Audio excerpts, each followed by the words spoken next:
everyone. Happy Sabbath to you and your beautiful families. You guessed it, it's children's story time. So come on down, my friends, to listen to this wonderful story I have for you today. The title is The Secret Servant, and it's written by Linda Porter Carlisle. Trevor Paul Monroe read his memory verse a second time. He frowned. He still didn't like what it said. If he wanted to be a great man, he was supposed to be a servant.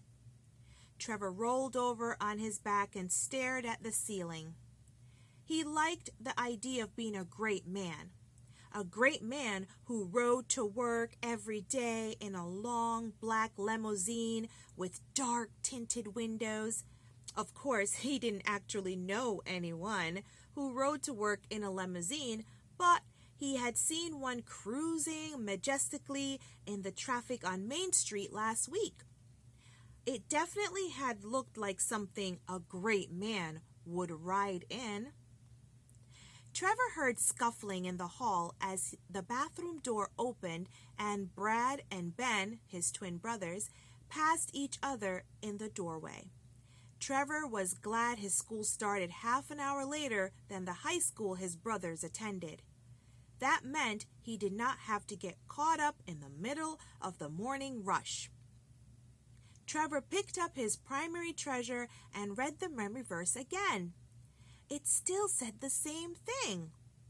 He was pretty sure it would always say the same thing, even if he read it 100 times. So it looked like if he really did want to be a great man someday, he would have to be a servant too, just like Jesus. But what did that really mean? What could he do to be a servant? Then he paused, remembering something Pastor Chuck always said. Pastor Chuck said that the Holy Spirit spoke to people through the words of the Bible. Trevor suddenly wondered if the Holy Spirit was trying to tell him something through his memory verse.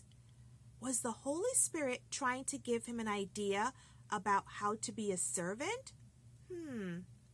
Trevor stood still. Who could he be a servant to? He supposed his family could be a place to start.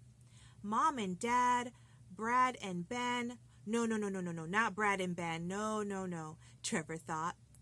Who wanted to be a servant to their big brothers? Trevor felt a little nudge in his brain. Why not Brad and Ben? Trevor plopped back on his bed. He took a deep breath. Okay, if that was what the Holy Spirit wanted him to do, he would try. What could he do to be a servant to his brothers, he wondered. Trevor's eyes fell on his rumpled quilt. He had been trying hard to remember to make his bed every morning before he left for school. It made Mom think he was becoming responsible, and that was a good thing. Then Trevor thought about his brothers again. Brad and Ben never took time in the morning to make their beds. Sometimes they threw their bedspreads up over the blankets, but not often. That's what he could do to be a servant. He could make Brad's and Ben's beds. Trevor stuck his head out his bedroom door. He could hear conversations in the kitchen. Mom's soft voice, Brad's loud laugh. Trevor tiptoed down the hall. He stopped in the doorway of his brother's room. What a mess! Blankets spilled off the bed onto the floor. Brad's math book balanced on the edge of the dry aquarium. Trevor hurried to Brad's bed. He pulled up the sheet and blankets and straightened them. He fluffed the pillows. He rescued the bedspread from the floor and smoothed it out. There. That hadn't taken too long. Trevor turned his attention to Ben's bed and made it quickly too. Then he zipped back to his own room to put on his shoes and socks. Brad and Ben jostled each other down the hall to collect their school books, and backpacks from their room. "Hey!" Brad exclaimed. "What happened to our beds?" "Whoa!" Ben shouted. "Did we make our beds in our sleep?" Trevor laughed softly. Maybe he would enjoy being a servant after all. Are you being a servant today, my friends? Can you think of ways you can be a good servant today?